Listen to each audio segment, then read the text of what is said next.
정몽규, 홍명보 국회 소환 날짜 정해졌다. 사선 금지? 감독 선임 무효? 실제로 가능한 걸까? 2024년 8월 29일 채널A 보도에 따르면 국회 문화체육관광위원회는 9월 5일 전체회의에서 정몽규 회장, 홍명보 감독, 이임생 이사에 대한 증인 채택을 위결하고 24일 현안 질의에 소환한다. 문체위는 질의를 통해 감독 선임 과정에 대해 전반적으로 캐물을 예정이다. 이와 관련해 문체위 관계자는 9월 중 있는 2026 북중미 월드컵 예선전 일정 등을 고려해 출석 일정 및 날짜를 추석 이후로 정했다 라고 밝혔다. 문체위는 협회 수뇌부와 갈등을 겪은 뒤 자진 사퇴한 정혜성 전 전력강화위원장도 증인으로 채택할 계획이지만 정혜성 전 위원장은 불출석 가능성이 높은 것으로 전해졌다. 정혜성 전 위원장이 사퇴한 뒤로 쭉 공석이었던 전력강화위원장 자리에는 최영일 축구협회 부회장이 어제 27일 선임됐다. 앞서 홍명보 신임 대표팀 감독이 발탁된 뒤 국가대표 사령탑 선임 과정에 대한 절차적 문제가 불거지자 문화체육관광부는 지난 7월 대한축구협회 KFA 감사에 나섰다. 문체부 감사 결과는 다음 달 중순 종료될 전망이다. 지난 26일 국회 문체위 전체회의에 참석한 유인촌 문체부 장관은 감독 선임 문제만 아니라 협회의 전반적인 문제를 다 짚고 있다 라며 감사 진행 현황을 알렸다.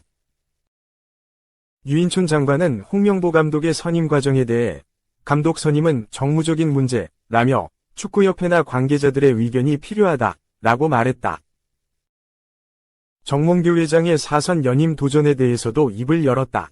유인촌 장관은 기본적으로 안 되게 돼 있다 라며 대한체육회 스포츠공정위원회가 허가하면 할 수 있다고 돼 있는데 공정위가 정말 공정하다면 다시 출마하기 어려울 것이라고 경고했다. 2. 정몽규 사선 도전 막히나? 유인촌, 재출마 어려울 것. 문화체육관광부의 유인촌 장관은 26일 국회 문화체육관광위원회 전체 회의에서 대한축구협회 정몽규 회장의 사선 도전 가능성에 이같이 말했다. 문체부는 지난달 초 홍명보 감독이 축구대표팀 감독으로 선임된 뒤 논란이 불거지자 축구협회에 대한 감사에 나섰다고 지난달 중순 밝혔다. 장관은 현재 상황에 대해 감독 선임 문제뿐만 아니라 축구협회의 전반적인 문제를 다 짚고 있다 라고 전했다. 국민의힘 김승수 의원은 중대한 절차적 하자나 법률 위반이 발견되면 감독 선임 자체가 무효가 될 수 있는지 물었다. 유 장관은 감독 선임은 조금 더 정무적인 문제라면서 9월 아시아 2026 북중미 월드컵 예선을 앞두고 있기도 해서 축구협회나 관계자들의 의견이 좀 필요하다고 생각한다 라고 답했다.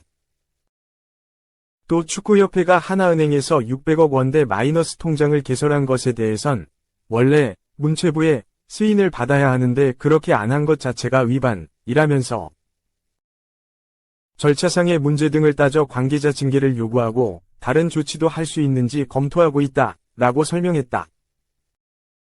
정몽규 회장의 사선 도전 가능성에 관한 이야기도 나왔다. 현재 체육단체장이 3선 이상 연임을 원하면 체육회 산하 스포츠공정위원회의 심사를 거쳐야 한다. 공정위는 재정 기여도, 해당 종목 경쟁력 강화 여부, 국제 무대 영향력, 국제단체 임원 여부 등을 심사해 연임 자격을 부여한다. 유 장관은 기본적으로는 안 되게 돼 있으나 대한체육회 스포츠공정위원회가 허가하면 할 수 있다고 돼 있다 라면서 아마 공정위가 정말 공정하다면 다시 출마하기 어려울 것이라며 공개적으로 반대 의사를 드러냈다. 현재 정몽규 회장은 3선 중이다. 아직 공개적으로 출마 의사를 밝히진 않았으나 불출마 의사도 말한 적은 없다. 지난 2월 관련 질문에 2018년 협회 총회 때 회장 임기를 3년임으로 제한하는 걸로 정관을 바꿨으나 체육회와 문체부에서 승인하지 않았다. 또 답을 가름하겠다 라고 애매모호한 태도를 보였다. 최근엔 회고록 축구의 시대 정몽규 축구 30년을 내면서 연임 의지를 드러냈다. 이외에도 유 장관은 대한배드민턴협회와 관련한 조사도 잘 진행되고 있다면서 9월 안에 축구협회와 배드민턴협회에 관한 조사가 마무리될 것이라고 밝혔다. 3. 유인촌, 홍명보 감독 선임 무효 가능성에 협회 의견 더 들어봐야. 유인촌 문화체육관광부 장관이 선임 과정에서 공정성 논란이 제기된 홍명보 축구대표팀 감독의 선임 무효 가능성에 대해 그 문제는 조금 더 정무적인 문제다. 당장 9월에 시합을 앞두고 있기 때문에 대한축구협회나 관계자들의 의견을 더 듣는 과정이 필요하다고 밝혔다. 국회 문화체육관광위원회는 26일 오전 서울 여의도 국회 본관에서 전체회의 열고 축구대표팀 선임 과정과 배드민턴협회 운영 문제 등에 대해 유 장관을 비롯한 문체부 관계자와 이기흥 대한체육회장 등에게 현안 질의를 진행했다. 문체위 소속 김승수 국민의힘 위원이 축구협회는 이미 여러 문제점이 지적되어 왔다. 작년에 승부조작 의혹이나 클린스만 감독 선임 관련해 100억 정도의 먹튀 논란, 그리고 이번 파리올림픽에 출전도 못하지 않았느냐며 특히 이번 홍명보 감독 선임 과정에서는 자격도 없는 사람에게 전력강화위원회의 권한을 위임해서 감독을 선임하도록 하는 등 중대한 절차적 문제가 있었다고 이야기가 나온다고 비판했다.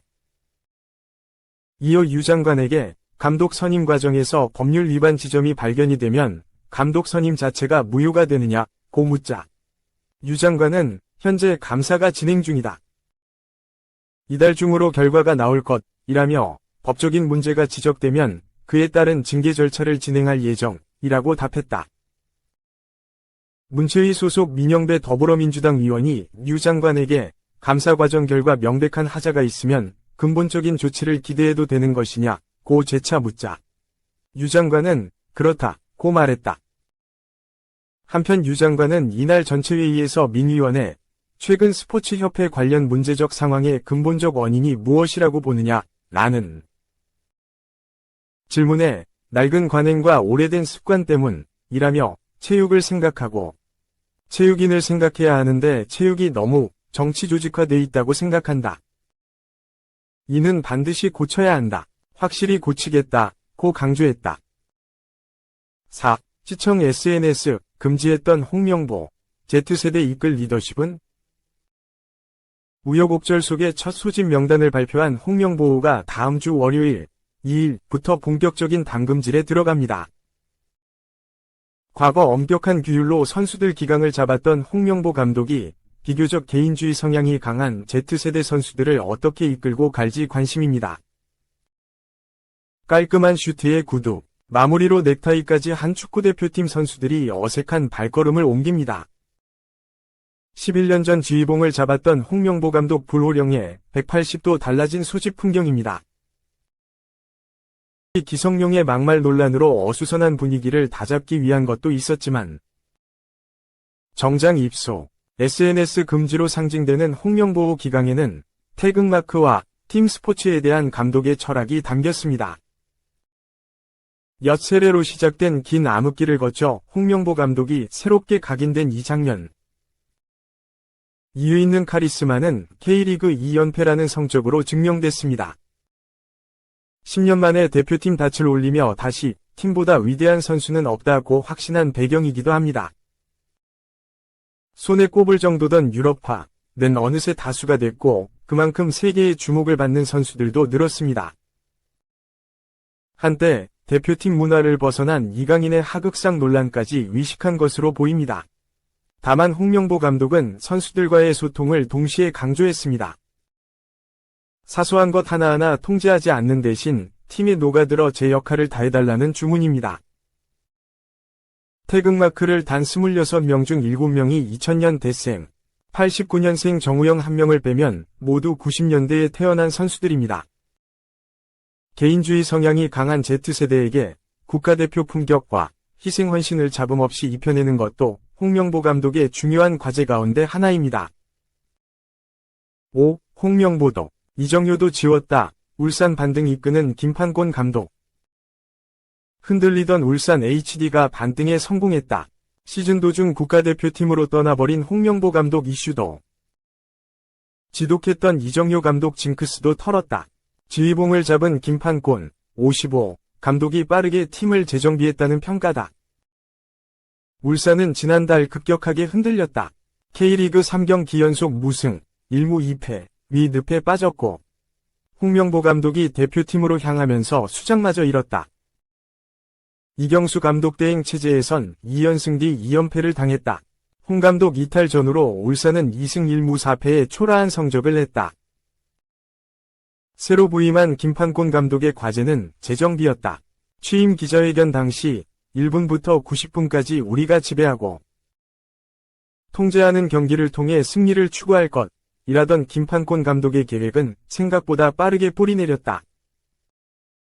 시즌 도중 부임한 만큼 변화의 폭은 제한적일 수밖에 없었으나 전술적으로 변화를 주고 선수 기용폭을 크게 넓히면서 빠르게 재정비에 나섰다. 결과는 이른 반등 성공이었다. 결과를 내기 시작했다는 점부터 의미가 컸다. 2승 1무 4패였던 울산의 성적은 김 감독 부임 이후 3승 1무 1패로 상승 곡선을 그렸다. 주민규의 퇴장 변수로 수적 열세에 몰렸던 수원FC전이 유일한 패배였다. 결과를 내면서 분위기도 금세 올라왔다. 특히 코리아컵 준결승 1, 2차전과 K리그 등 광주FC와의 최근 3연전은 울산이 확 달라졌음을 고스란히 보여준 경기들이었다. 홍 감독 시절 울산은 이정효 감독이 이끈 광주의 4연패를 당할 만큼 약했다. 그러나 김판곤 감독 체제에선 달랐다. 최근 3연전에서 2승 1무로 천적관계를 확실하게 끊어냈다. 그동안 광주의 강력한 압박에 시달렸다면 김판곤 감독 역시 강한 전방 압박으로 맞불을 놓는 것으로 대응했다. 아직까진 김 감독 스스로 만족하는 수준은 아니지만 공격을 전개하는 패턴 등 전술적으로 다양해졌다는 평가를 받았다. 덕분에 울산은 K리그 1, 2위로 선두 강원FC를 2점 차로 추격했고 4년 만에 코리아컵 결승 진출에도 성공했다. 구단 내부에서도 변화를 체감하고 있다. 관계자는 김판곤 감독 부임 이후 전술적인 변화가 느껴지고 선수 기용폭도 다양해지면서 선수들 사이에서도 경쟁 속 언제든 출전할 수 있도록 준비하려는 모습이 느껴진다며 재정비가 빨리 됐고 그만큼 선수들의 자신감도 많이 올랐다. 목표하는 바를 이루기 위해 집중하기 시작한 모습이라고 전했다.